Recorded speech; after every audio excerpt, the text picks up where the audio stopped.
Mr. Hill, have you noticed that this episode is called EE, which stands for Evidence Explanation, and it's on Explain Everything? It is.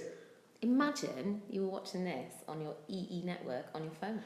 Well, if my phone rings, that'll be our EE network. So, in this case, EE stands for Evidence Explanation. Should we have a look at which questions this applies to in your exam? Let's. Well, the beauty of EE is that it refers to so many questions. So, for example, it could be a how does the writer question, an explain how question, what impression do you have of question. EE will serve you well with all of these.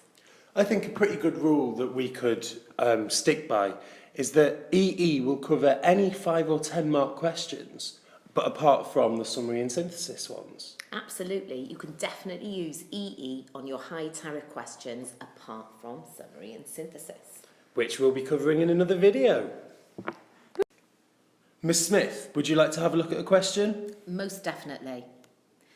Now, first things first, let's take a look at our question up the top here. We need to explode it. We need to find what it wants us to do in the key words. So we've got a how question here, and it's asking how does Andrew Tyler persuade readers that donating an animal is not a good idea? So I think that I'm looking for how Andrew Tyler's persuading me not to donate an animal, and I've got to examine this text for that. Do you agree? I agree. So I think what we need to do is look for things like persuasive techniques and ways that the writer is reaching out to us as an audience. But not just style, it's bits of information, isn't it? Definitely. So whereas Mr. Hill is saying, right, the first thing you might highlight is don't, a command, an imperative, don't give a cow for Christmas. We also need to have a look at the information it's giving us. So, for example, it actually increases poverty, which is not what we want to happen. So we need to work through this text all the way down, highlighting the relevant parts. So, for example, or so it would seem. So there's a bit of trickery going on here. Sadly, not a good thing. And you work through the text, you track all the way down until you have found all the relevant information. Shall we look at what I prepared earlier? Yes, please. Here we go. Miss Smith, why are there numbers on this annotated article? Well, for a 10-mark question, we'll be looking for around 6 or 7 points. So even though I've highlighted more than 6 or 7, I'm only going to have time to write on 6 or 7. So I've numbered the ones that I know I can definitely explain. I think it's time for some EE, Mr. Hill, don't you?